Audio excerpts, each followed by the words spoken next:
मित्रों नमस्कार, good morning एक बार फिर से और उम्मीद है कि ये संडे आपका बेहद खूबसूरत गुज़रे।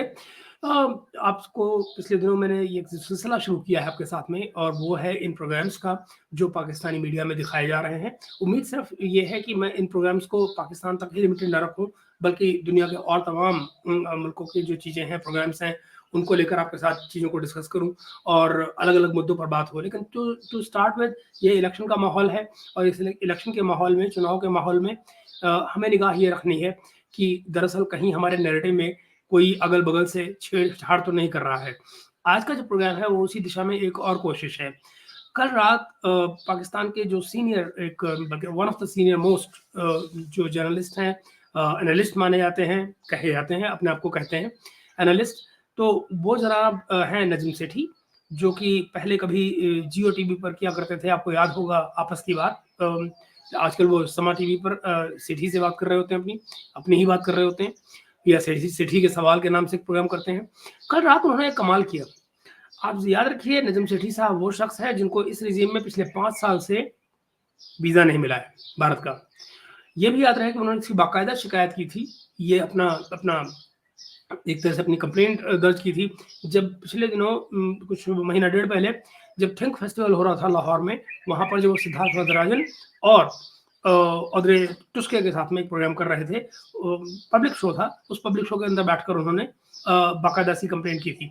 दूसरी तरफ उसी शो में, उसी प्रोग्राम के अंदर डिस्कस किया गया था इन दोनों महानुभावों के साथ, यानी सिद्धार्थ वरदराजन और ऑड्रे टुस्के के साथ में। ऑड्रे टुस्के वही औरंगजेब वाली। तो ये इन दोनों के साथ बैठकर भारत के आगामी चुनाव को और ये भी कि कैसे क्या मोदी दोबारा चुनकर आ सकते हैं, नहीं आ सकते हैं। सिद्धार्थ वरदराजन का उस कार्यक्रम में ये मानना था कि बहुत मुश्किल होगी मोदी जी को चुनकर आने में, क्योंकि अपोजिशन पार्टियां जो है बड़े ऑन द हाई हैं। खैर, वो एक अलग बंदा है, वो उनका जाती ओपिनियन है। हम लोग उस प्रोग्राम को आपके साथ बैठकर एक बार डिस्कस कर चुके हैं। खैर, आगे बात लेकर चलते हैं। कल रात को क्या हुआ है? कल रात को इस नैरेटिव में बड़ी उथल-पुथल मचाने की कोशिश की गई है। पहला चुनाव याद रहे, हमारा पहला चरण कल चुनाव का हो चुका है। अभी 6 चरण और बाकी हैं, 6 फेजेस और बाकी हैं। ऐसे में नजम सेठी साहब का इस किस्म के एक नैरेटिव को लेकर आना, जो दरअसल कहीं ये दर्शाता हो जैसे कि भारत में दरारें पड़ रही हैं, भारतीय समाज में दरारें पड़ रही हैं, भारतीय विचारधारा में दरारें पड़ रही हैं। ये वो लोग हैं जिनको हिंदुइज्म को भी इस्लामिक चश्मे से देखने की आदत है और उसके तमाम एग्जाम्पल, उसके तमाम उदाहरण आप इस शो में, इस प्रोग्राम के उस हिस्से में जो मैं आपको दिखाने जा रहा हूँ, ये पूरा प्रोग्राम नहीं है, प्रोग्राम का एक हिस्सा है जिसमें उन्होंने हमारे चुनाव को डिस्कस किया है। मैं वो दिखाने आपको जा रहा हूँ और फिर हम बात करेंगे इस क्लिपिंग के दौरान ही कि दरअसल ये खेल क्या खेल रहे हैं हमारे साथ में और दरअसल कैसे हमें ऐसे लोगों से, ऐसे तत्वों से, ऐसी सोच से सावधान रहना है। ये मैं आपको शेयर करने जा रहा हूँ नजम सेठी साहब को। नजम सेठी साहब कल रात के शो में अपने सेठी के सवाल में पाकिस्तान के टेलीविजन शमा पर।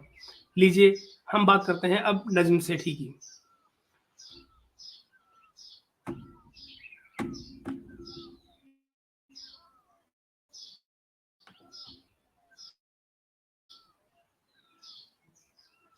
इलेक्शन 2024 इन्हें दुनिया के सबसे बड़े और सबसे अहम इंतखाबात समझा जा रहा है। उसकी वजह यह है कि नरेंद्र मोदी साहब जो 2 बार वज़ीर आज़म रह चुके हैं, वो नाकाबिले शिकस्त समझे जा रहे हैं कि अब की बार तो 400 से ज़्यादा सीट्स ले जाएंगे ये लोकसभा की। और नारा भी यही है, पहले तो था मोदी है तो मुमकिन है, और अब है अब की बार 400 पार।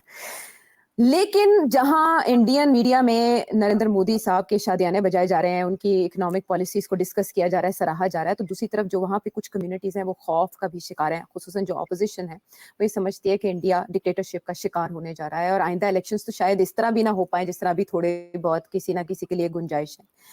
क्यों है खौफ? उसकी वजूहात क्या हो सकती है? नरेंद्र मोदी क्या बनने जा रहे हैं? देखिए, ये डिबेट इंडिया में चल रही है। एक सेक्शन है इंडियन लिबरल क्लास का कि हिंदुस्तान अंडर एक फाशिस्ट रेजिम बनने जा रहा है या बन गया या बनने जा रहा है। फाशिस्ट से मुराद उनका ये है कि जमहूरियत के जो इदारे होते हैं, इंस्टीट्यूशंस होती हैं, मीडिया हो, अदलिया हो, ब्यूरोक्रेसी हो, ह्यूमन राइट्स ऑर्गन्स हो, अकाउंटेबिलिटी के इदारे हों, सिविल सर्विस की इंस्टीट्यूशंस हों, ये सब जो हैं ये हिंदुआइज हो रही हैं और ये सियासी तौर पे मज़हब को इस्तेमाल किया जा रहा है। और जो इंडिया का जो ओरिजिनल बेस था जो जवाहरलाल नेहरू ने रखा था ऑफ सेक्युलर इंडिया, उस सेक्युलर इंडिया का बेस खत्म हो रहा है, अब एक हिंदू इंडिया बन रहा है। और हिंदू इंडिया के साथ इंडिया की जो मजबूती थी, इंडिया कमज़ोर हो जाएगा आगे जाके और एक अथॉरिटेरियन कंट्री बन जाएगा। जरा सोचिए मित्रों, कमजोर मुल्क, अथॉरिटेरियन मुल्क, इनका आपस में क्या मतलब कनेक्शन है? कुछ समझ आती है बात आपको? आगे चल के भारत कमजोर मुल्क बन जाएगा, क्या ग्राउंड है उसका? कोई ग्राउंड नहीं। बस ये नजम सेठी साहब की चिड़िया कह रही है, ये इनका सो कॉल्ड एनालिसिस है। तो अभी आप आगे देखिएगा ये क्या क्या और बकवासियात करेंगे, जरा और आगे गौर कीजिए। पर मैं आपको जस्ट पहली नजर से ही हाईलाइट कर रहा हूं कि कितना खूबसूरती से देखिए, जैद हामिद वाला एक्सपेरिमेंट फेल हो चुका है, अब उसकी बात नहीं होती है। ये जो लिपस्टिक नेल पॉलिश जिहाद था वो फेल हो चुका है, एक्सपोज हो चुका है, तो वो भी आप देख ही चुके हैं। अब ये देखिए इंटेलेक्चुअल जिहाद लाया जा रहा है, जरा देखिए।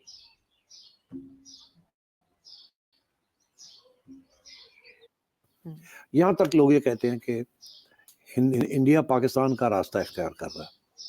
इसका मतलब क्या है? तो इंडिया ने तो पाकिस्तान के बहुत अरसे से तनकीद करता आ रहा है कि पाकिस्तान के अंदर तो 3 मिलिट्री डिक्टेटरशिप्स रही हैं और फिर किसी हुकूमत को चलने नहीं दिया जाता। फिर इसके अलावा भी बहुत अहम तनकीद की है, दुनिया ने की है पाकिस्तान की, वो ये कि ज़िया-उल हक के आने से पहले पाकिस्तान भी एक सेकुलर मुल्क था, इसकी कॉन्स्टिट्यूशन एक सेकुलर कॉन्स्टिट्यूशन थी। देखो कितना झूठ है, ये सरासर झूठ है। नजम सेठी पब्लिक प्लेटफॉर्म पर बैठकर, मेन स्ट्रीम मीडिया में बैठकर मतलब अव्वल दर्जे का झूठ बोल रहे हैं। कारण कॉन्स्टिट्यूशन कब बना? 73। अहमदियाओं के खिलाफ बैन कब लगा? इस्लाम की परिभाषा किसने दी थी? वो सेकुलरिज्म था।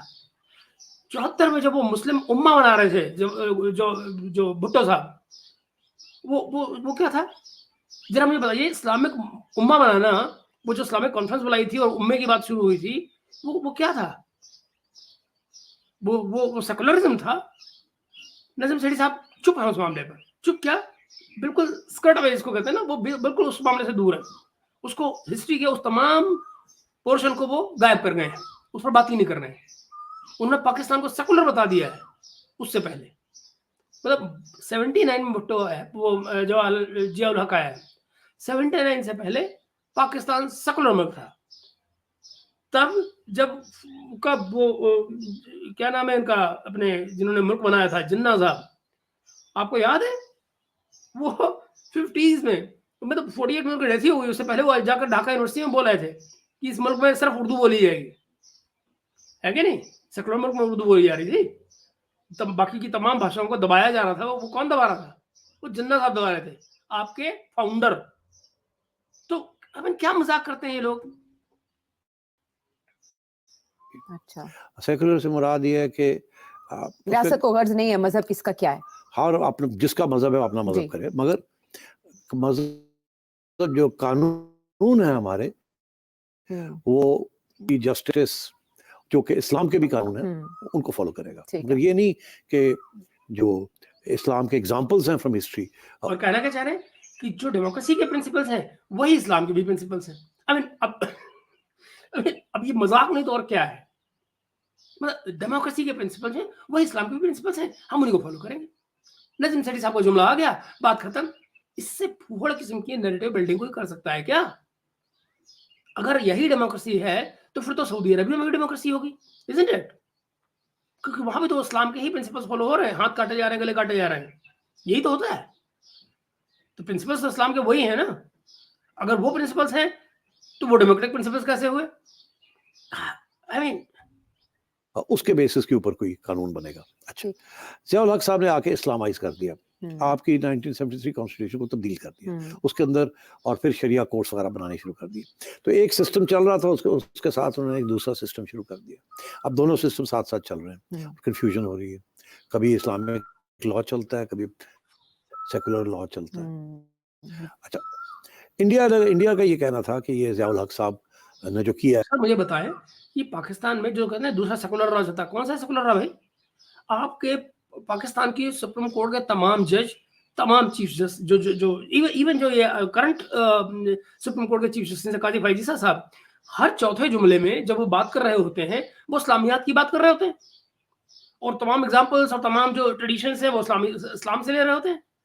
तो मुझे बताइए, जब आपकी जुडिशरी तक में इस्लाम घुसा हुआ है, तो ये आप कैसे कह सकते हैं कि साहब हम सेकुलर लॉ चल रहा होता है, ये सेकुलर लॉ चल रहा होता है, और दूसरी तरफ आपका ये चल रहा होता है जो शरिया लॉ है या इस्लामिक लॉज हैं जो भी है। और बाय द वे, क्या दोनों इंटरमिक्स नहीं है? जो सो कॉल्ड इनका सेकुलर लॉ है उसमें इस्लामाइजेशन नहीं घुसा हुआ है।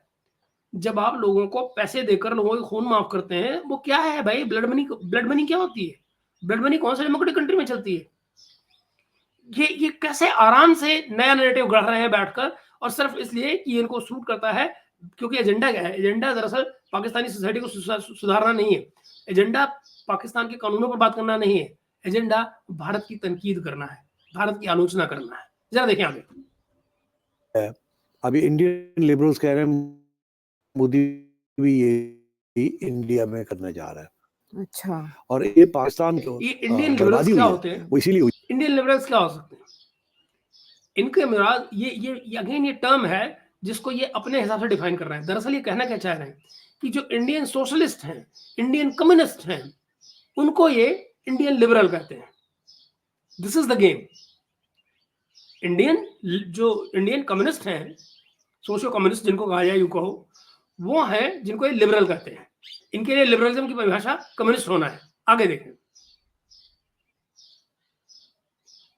हुई है कि एक कंसिस्टेंटली एक कानून नहीं है और मुख्तलिफ कानून है, और नंबर एक। और नंबर दो, ये जो तालीम के अंदर मज़हब को लेके आ गया है ज़िया-उल हक साहब, उसकी वजह से पाकिस्तान आइसोलेट हो गया। बाकी दुनिया सारी सेकुलर एजुकेशन है, पाकिस्तान के अंदर सेकुलर एजुकेशन सबटाज हो गई है। कुछ हद तक है इंग्लिश मीडियम स्कूल, मगर बाकी पब्लिक स्कूल्स के अंदर सेकुलर एजुकेशन नहीं है, उसमें मज़हब का ज़्यादा रोल है। अच्छा, अब जिसकी वजह से फिर आप एक आइसोलेट हो जाते हैं। यूसीन मुस्ला जब से ये 9/11 हुआ और उससे पहले भी, कि एक इस्लाम के खिलाफ एक पूरा महाज बन रहा था। वो इस हद तक हुआ कि अब सऊदी अरेबिया में भी रिवर्स गियर लगा दिया है MBS ने, मोहम्मद सुल्तान ने। तो इसलिए लोग कहते हैं कि जी पाकिस्तान को बहुत नुकसान हुआ है ज़िया-उल हक की इस्लामाइजेशन से। क्यों? कि वो इस्लामाइजेशन नहीं थी, वो एक पॉलिटिसाइजेशन थी। ज़िया को अपनी लेजिटिमेसी के लिए, क्योंकि उसके पास वोट नहीं था, तो उसने फिर मजहब को इस्तेमाल किया कि जी कि मैं तो एक किस्म का इस्लाम लाने वाला हूँ, और उसका सहारा लिया, और उससे इस्लाम को सियासी तौर पे एक क्लोक पहना दिए, एक कपड़े पहना दिए असद को इस्लाम के, उसको लिबादा ओढ़ दिया। जिससे हमारा सारा तालीम का जो सिस्टम है वो, हम अब इंटीग्रेट हुए हैं दुनिया के साथ, मगर हमारा सिस्टम ऐसा है कि हमें इंटीग्रेट नहीं होने देता दुनिया के साथ। क्योंकि जब दुनिया मांगती है वो प्रोफेशनल्स मांगती है, वो रिलीजियस स्कॉलर्स नहीं मांगती। ठीक, तो जब हमारे लोग बाहर जाते हैं तो वहां अगर प्रोफेशनल्स भी हैं तो उनकी जो रिलीजियोसिटी है और उनके रास्ते में आ जाती है, और वो फिर आइसोलेट हो जाते हैं। तो इसलिए उन्होंने ये कहना शुरू कर दिया कि India is going the Pakistan route. तो इंडिया की जो मजबूती थी, जो जवाहरलाल नेहरू ने बात की थी, उसने कहा था इंडिया की स्ट्रेंथ जो है उसकी डाइवर्सिटी में है, तो मुख्तलिफ किस्म की कौमें रहती हैं, और वो एक पूरा बुके फ्लावर का बनता है जिसके साथ में इंडिया है। और दुनिया का रोमांस जो था इंडिया के साथ, वो इस बुके के साथ था कि इसमें कितने मुख्तलिफ खूबसूरत फूल है। मुसलमान कितना ये जनरलाइजेशन है दोस्तों, ये बिल्कुल जनरलाइजेशन है जो नज़ीम सेठी साहब कर रहे हैं।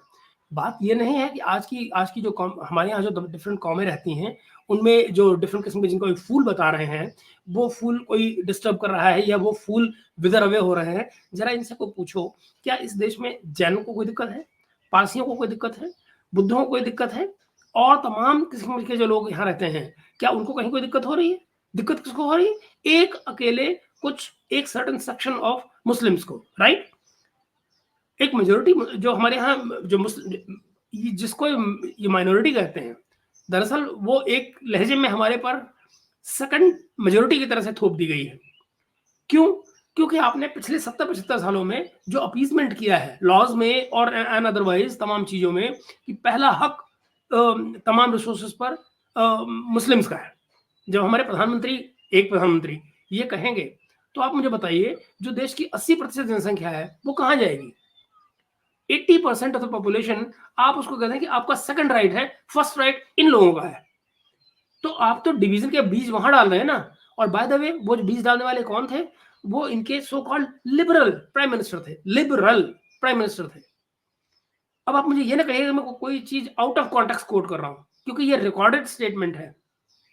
इसको लेकर उस समय बड़ा बवेला मचा था। और ये उस किस्म के कदम शाहबानो क्या लिबरल स्टेप था? नजम सेठी साहब प्लीज बताइए मुझे।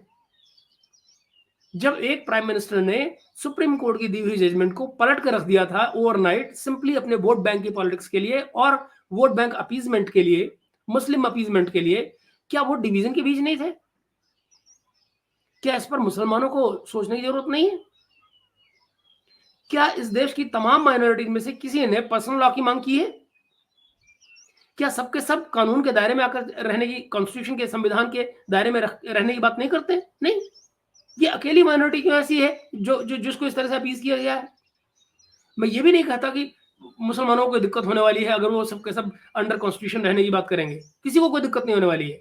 लेकिन उसके बावजूद ये पॉलिटिकल मूव थी जहां एक वोट बैंक को अपने साथ जोड़ने के लिए तरह तरह से अपीज किया गया और उस अपीजमेंट को इस हद तक ले जाया गया कसंडों तक कि डिवीजन के बीच में आ गए। तो ये बातें हैं जो नजम सेठी साहब नहीं बताएंगे। आगे देखते हैं।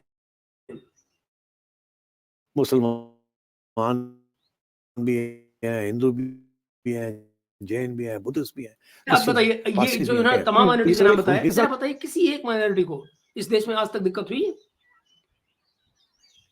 एक ये माइनॉरिटी और बताना भूल गए, हमारे यहाँ ज्यूज भी रहते हैं। उनको क्या दिक्कत हुई है? क्या उनके, अगर हमारे यहाँ ज्यूज को कोई मुश्किल आई तो वो तब आई जब आपने मुंबई करवाया और उन्होंने जाकर ज्यूज के सिनेगॉग पर हमला किया जाकर। तो ये है आपकी सच्चाई।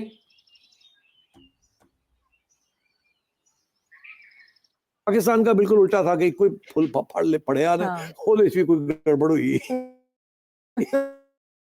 और सारे तो सुगांदे फिरते थे और पता नहीं की थी। इससे ज्यादा बात नहीं ठीक है। हाँ, तो अब बात ये, इससे बात नहीं करनी। क्यों? क्योंकि पता है फिर होगा सरतंत्र से जुदा, तो बात करने में डर लगता है। मगर आप बगल वाले मुल्क की बात हमेशा कर सकते हैं, कुछ भी कर सकते हैं। और ये जो आप पंजाबी ह्यूमर देखते हैं ना, ये दरअसल शुगर कोटिंग है। पंजाबी ह्यूमर शुगर कोटिंग है। अपनी बातों को छिपाने के लिए आप उसको शुगर कोट कर दीजिए, दांत निकाल दिए, हंस दिए। ये भी एक किस्म का लिपस्टिक नेल पॉलिश याद है। तो आप जरा देखिए ये किस तरह का गेम खेल रहे हैं, कितना सटल तरीके से एक इंटेलेक्चुअल नैरेटिव क्रिएट कर रहे हैं जिसको ये हमारे ऊपर थोप रहे हैं। और मैं इसलिए आपको कहता हूं, मैं ये प्रोग्राम क्यों कर रहा हूं, डायरेक्टली इनके प्रोग्राम का देखिए और इन्फ्लुएंस होइए। उससे बेहतर है कि हम यहाँ इनके प्रोग्राम को देखें और इस पर बात करें, इनको एक्सपोज करें। बात यह है कि तो वहां डिबेट ये चल रही है। हुआ ये है कि नरेंद्र मोदी ने हिंदुइज्म को इस्तेमाल करके 2 दफा वो इलेक्शन जीत चुका है। और इंडियन मिडिल क्लासेस भी वही हाल है जो पाकिस्तानी मिडिल क्लासेस का है। कुछ आपने देखा, नरेंद्र मोदी 2 बार इलेक्शन जीत चुका है। नवाज शरीफ के लिए कैसे बोलेंगे? नवाज शरीफ जीत चुके हैं। नरेंद्र मोदी जीत चुका है। तुम्हारा अब्बा लगता है नरेंद्र मोदी, कैसे बोलोगे? आई मीन इस कंट्री का प्राइम मिनिस्टर है, वो 2 बार का इलेक्टेड प्राइम मिनिस्टर है। आप इस तरह बात करेंगे उसके बारे में? ये जबान होती है? उर्दू जुबान इसी तरह चलती है क्या? माना जाता है कि उर्दू जुबान बड़ी पोलाइट है। ये है वो पोलाइटनेस, या इस उर्दू की पोलाइटनेस में कहीं पंजाबी जहालत भी घुस गई है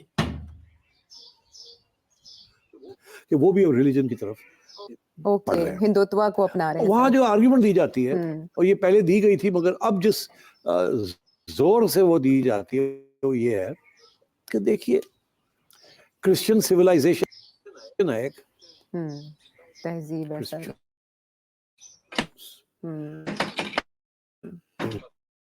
के पास बम है, एटॉमिक बम। तारीख है ना,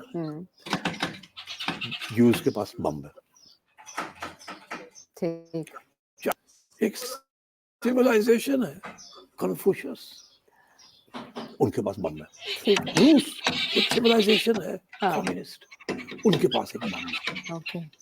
ये ਨਾਲ ਵਾਲੇ ਸਾਡੇ ਇਹ ਵੀ ਇਸਲਾਮ ਨੂੰ ਲੈ ਕੇ ਬਹਿ ਗਏ ਨੇ ਤੇ ਬੰਬ ਫੜ ਲਿਆ ਔਰ ਅਸੀਂ ਸੈਕੂਲਰ ਵਿਦਆਊਟ ਅ ਬੰਬ ओहो बम बनाओ हाँ ठीक ठीक बम बनाया पहले उसको कहा पीसफुल बुद्धा हाँ उसको बुद्धा का नाम दे दिया कि पहला जरा सोचिए मित्रों, ये जो ड्रामा किया है ना, इसके ये जो हाथ उठा के जो ड्रामे कर रहे थे, है ना, क्रिश्चियन सिविलाइजेशन और ये और वो दुनिया भर का, मैं आपको इसके और भी एग्जांपल दूंगा। इनके ड्रामेटिक्स ने पाकिस्तान को किस तरह से मारा है जगह जगह ले जाकर। पाकिस्तान में जो पॉलिटिकल नैरेटिव को खराब करने में एक बड़ा हाथ जो है इस शख्स का रहा है, मगर वो मेरा कंसर्न नहीं है, वो रख के वहां आग लगाए मेरी बला से। मगर और वो मैं बताऊंगा कैसे इन्होंने किया, उसके एग्जाम्पल लेता हूँ आपको। जब इशाकदार आ रहे थे ना अभी मुफ्ती इस्माइल को हटाने के लिए लंदन से, तो यही ड्रामे कर रहे थे। इशाकदार आ रहा है, अभी वो आएगा, स्टॉक एक्सचेंज वालों को डंडा दिखाएगा, ओए इधर ऐसे नहीं ऐसे करो, अब वो आएगा बैंक वालों को कहेगा, ओए ऐसे नहीं ऐसे करो। इसी तरह ये थिएटर किया इन्होंने। उसी इशाकदार ने बेड़ा गर्क करा दिया तुम्हारा। उसी इशाकदार ने तुमको आईएमएफ के आगे लंबा लटवा दिया। साष्टांग दंडवत कहते हैं हमारे हिंदी में उसको, है ना, साष्टांग दंडवत करवा दी तुमसे आईएमएफ के आगे, है कि नहीं? मजा आ गया था ना। नजम सेठी साहब, आपके ड्रामे पाकिस्तान को ले बैठे हैं। जो आप टीवी पे बैठे ड्रामे करते हैं नैरेटिव क्रिएट करने के लिए, ये ले बैठे हैं। आपकी ये चमचागिरी नवाज शरीफ की या किसी और की, जब जैसी जरूरत होती है आपकी अपनी, ये जो आप करते हैं, इन्होंने बेड़ा गर्क कर दिया पाकिस्तान का। आप ना खुद से ईमानदार हो पाए हैं ना पाकिस्तान से। लेकिन फिर भी इस ड्रामे की जो आप ये जो ड्रामा आपने भी किया है, इसका क्या कहना? ये जिसको आप बुद्धा की बात कर रहे हैं ना, ये आपके लिबरल्स ने किया था। वही लिबरल्स जिनके चरणों पे आप लेट के और ये मल्टीपल वीजा लेके आप घूमते थे पूरे हिंदुस्तान में। पूरे पाकिस्तान को 3 सिटी का वीजा मिलता था, आपको पूरी कंट्री में घूम रहे थे, है ना। और किसने दिया था वीजा आपको? लिबरल्स ने। कौन से लिबरल्स ने? जिन्होंने यही पीसफुल बुद्धा करवाया था 74 वाला। कांग्रेस रिजीम थी वो, इंदिरा गांधी थी प्राइम मिनिस्टर, याद है? अदय यार, जो पहला टेस्ट किया इंडिया ने 74 में मेरा ख्याल है।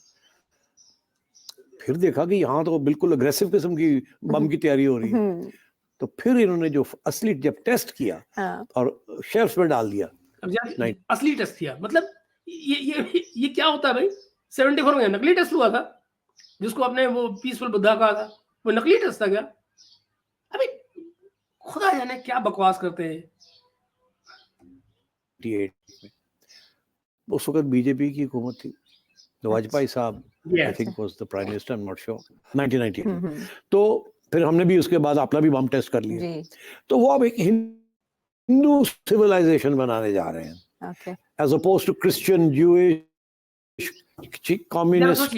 पीसफुल बुद्धा से लेकर और यहाँ अटल बिहारी की गवर्नमेंट थी, 98 में आके न्यूक्लियर टेस्ट हो गए। अब ये जो हिंदू सिविलाइजेशन माने जा रहे हैं, इसका क्या कॉन्टेक्स्ट बना? ये कॉन्टेक्स्ट वो वही जोड़ रहे हैं, Christian civilisation, Jewish civilisation, Islamic civilisation, ये वो ड्रामा उससे जोड़ के ला रहे हैं।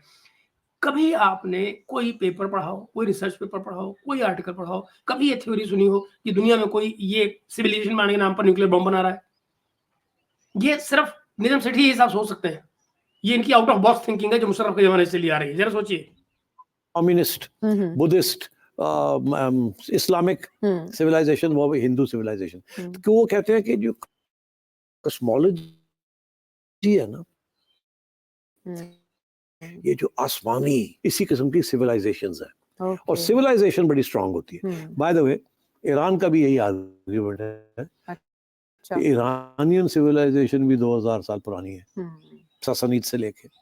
वो कहते हैं हम भी सिविलाइजेशन है, हमें भी बम चाहिए, वो भी बम बना रहे हैं। इंडिया भी ये रास्ता है।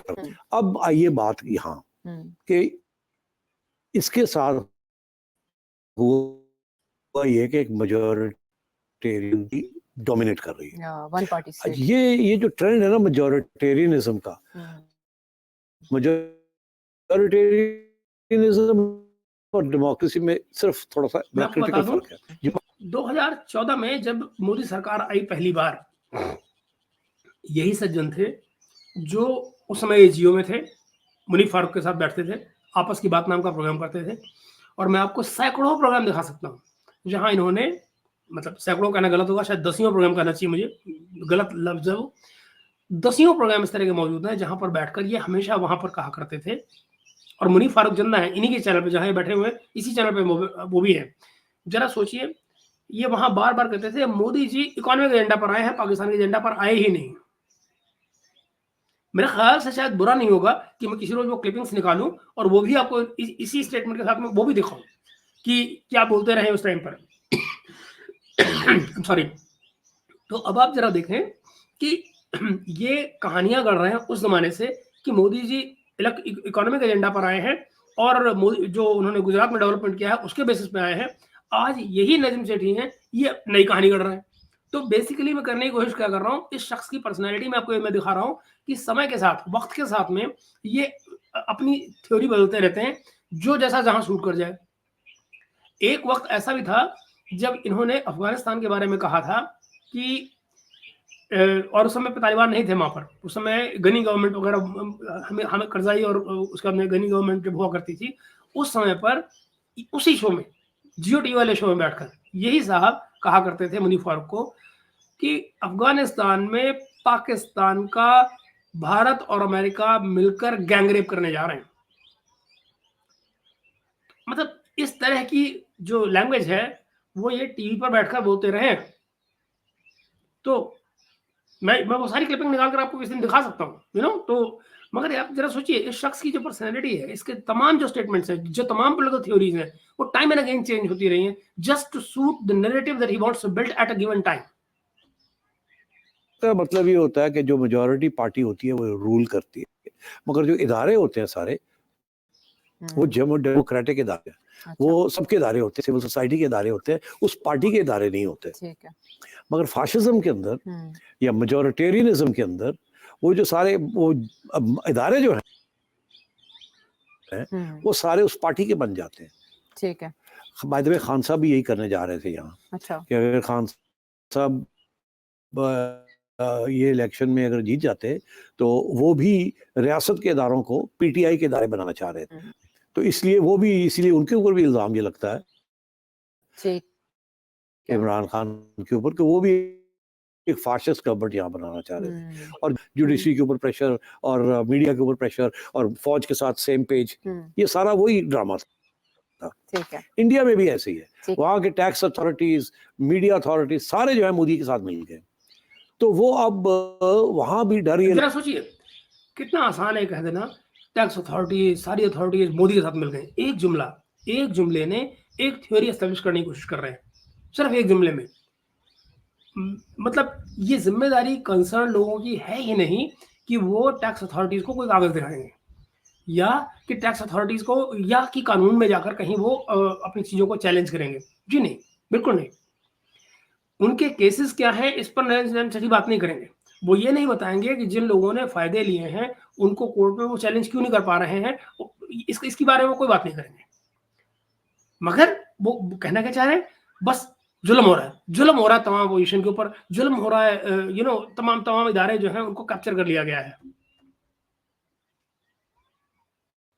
डर ये लग रहा है कि ये मेजॉरिटेरियनिज्म एक फाशिस्ट किस्म की हुकूमत और फाशिस्ट मुल्क तो नहीं बनाने जा रही है। ठीक है। इसलिए वहां ऑपोजिशन शुरू हो गई है। ठीक है। अच्छा, अब आइए कि ये आगे जाके इसका क्या होगा। पोजीशन रोकने की पोजीशन है, ऑपोजिशन रोक नहीं सकती। अभी भी मोदी का जो प्रोपल्शन चल रही है ना, पीछे से जो धक्का लग रहा है, ये हवा जो चल रही है हिंदुइज्म की, वो अभी भी चल रही है। मगर लेटेस्ट रिपोर्ट्स ये आ रही हैं दो किस्म की, इसके अंदर क्वालिफिकेशंस है। एक क्वालिफिकेशन ये है कि साउथ इंडिया वो बीजेपी को नहीं मानता। South India is half of India. हम जब भी इंडिया की बात होती है दुनिया में तो नॉर्थ इंडिया की बात होती है, बिकॉज मुगल ये सारे नॉर्थ इंडिया में थे ना, सारी इंडिया की तारीख जो है वो नॉर्थ इंडिया ही बनाता रहा है। ठीक है, यानी इंडिया की तारीख सिर्फ नॉर्थ इंडिया बनाता रहा है। अभी यू नो दिमाग खराब होने वाली बात है नहीं, मतलब साउथ इंडिया की कोई तारीख ही नहीं, साउथ इंडिया की कोई हिस्ट्री नहीं, साउथ इंडिया की कोई कल्चर। मैं आपको याद है अभी कुछ दिन पहले मैं आपको बताया था, इन लोगों का जो दिमाग है ना वो इस गोल्डन ट्रायंगल में घूमता है। Golden triangle Delhi Jaipur you know Agra, Delhi Jaipur Agra, यानी इस ट्रायंगल में घूमता है, क्योंकि यहीं पर उनको जो मुस्लिम साम्राज्य जो उनको नजर आता है वो है। जब ये आते भी हैं मेजोरिटी जो पाकिस्तानी आते हैं वो वही आएंगे, है ना, ये निजामुद्दीन दरगाह तो उधर ख्वाजा साहब के पास पहुंचो। इसके अलावा इनको कोई हिंदुस्तान को आपको नजर नहीं आता है। क्यों? एक और चीज का डर होता है ना, बेटा साउथ इंडिया जाओगे, जब वहां के टेम्पल देखोगे तो तुम्हारी नानी वैसे ही मर जाएगी। तुमको पता लगेगा कि तुम्हारी कल्चर, तुम्हारी सिविलाइजेशन, कल्चर तो कोई है नहीं, वल्चरों की कल्चर नहीं होती, मगर तो आप जरा देखिए कि वो जो सिविलाइजेशन उनकी है वो तो तुम उसके आसपास कहीं दूर दूर तक फटक नहीं सकते। तो ये है वो किस्से जो ये नैरेटिव की आड़ में जो है बुनते रहते हैं कि साउथ इंडिया जो है वो तो कट गया है, वो हिंदुस्तान में है ही नहीं, वो अलग अलग नैरेटिव। हिंदुस्तान की हिस्ट्री जो है वो नॉर्थ इंडिया लिखता है जहां मुगल थे। साउथ इंडिया की जो था वो ऐसे लगता था एक अलग मुल्क है। अभी भी आप यकीन करें बहुत से पाकिस्तान, और इनको ये नहीं मालूम है कि यही तो हिंदुस्तान की डाइवर्सिटी है। इनको अभी एक और चीज का नहीं पता, कभी नॉर्थ ईस्ट जाके देखो ना, तब तुमको पता है इंडिया का एक और रंग कैसा है। नॉर्थ ईस्ट में जो कल्चर है वो तो तुम सोच भी नहीं सकते बेटा, है नहीं?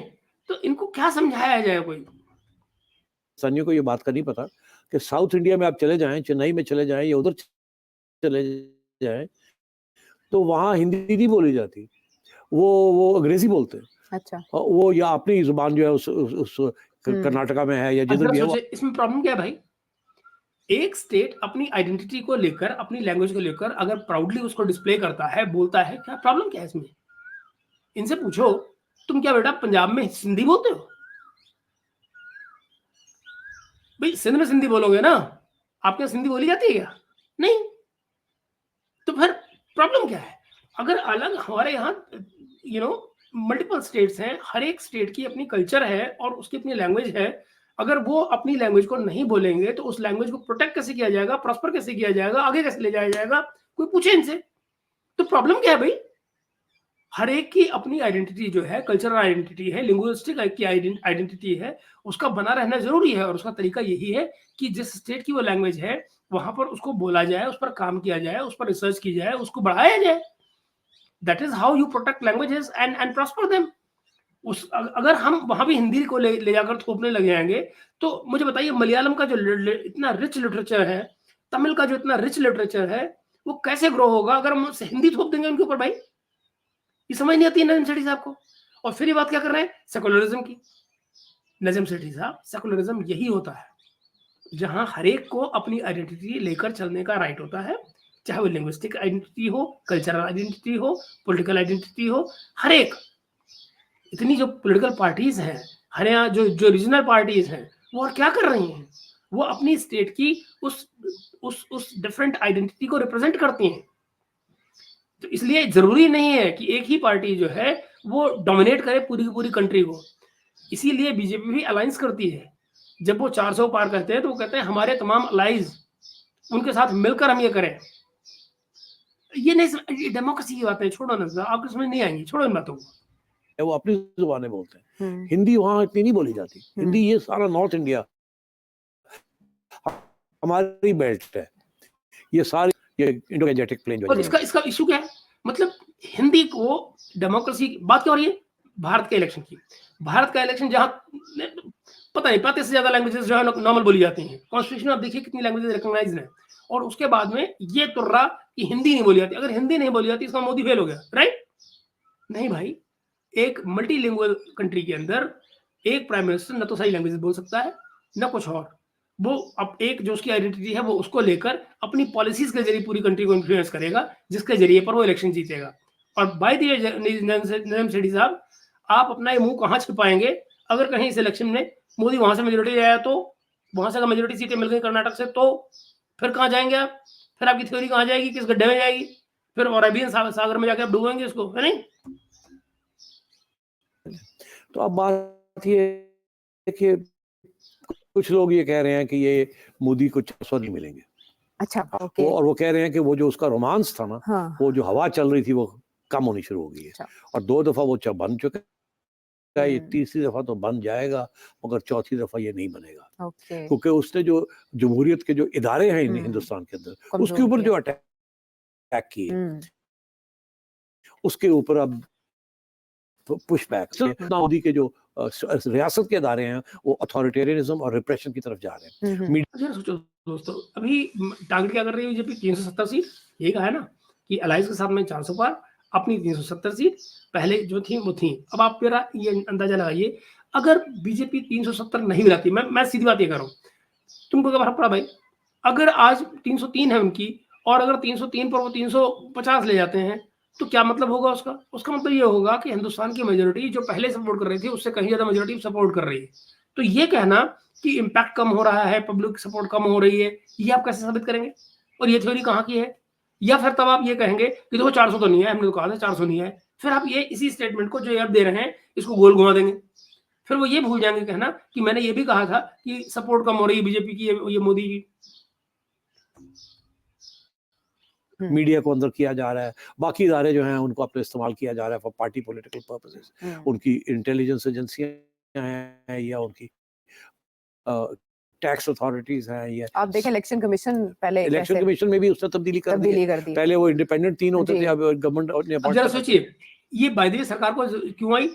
क्योंकि आप लोगों में औकात नहीं है डेमोक्रेसी को लाने की।